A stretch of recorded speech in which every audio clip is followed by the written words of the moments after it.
9 सितंबर को उपराष्ट्रपति पद के लिए चुनाव होने वाले हैं, जिसके लिए एनडीए ने अपने उम्मीदवार की घोषणा पहले ही कर दी थी। एनडीए की ओर से महाराष्ट्र के राज्यपाल सीपी राधाकृष्णन चुनाव लड़ेंगे। अब भारी सस्पेंस के बाद इंडिया गठबंधन ने भी अपने उम्मीदवार का ऐलान कर दिया।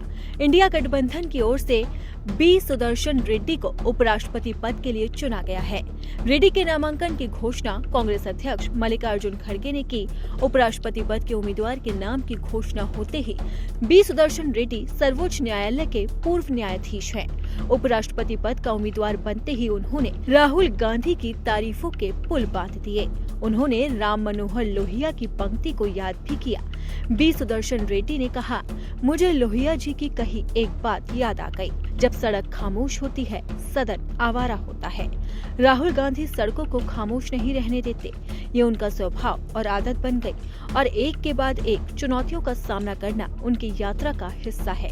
उन्होंने तेलंगाना सरकार को जाति जनगणना को व्यवस्थित तरीके से करने के लिए सफलतापूर्वक राजी कर लिया। पूर्व न्यायाधीश बी सुदर्शन रेड्डी ने बिहार में मतदाता सूची के विशेष गहन पुनरीक्षण यानी कि SIR का जिक्र भी किया।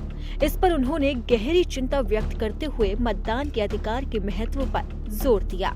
उन्होंने कहा कि सार्वभौमिक व्यवस्था मताधिकार गंभीर चुनौती का सामना कर रहा है, जो संविधान के लिए एक बड़ा खतरा है।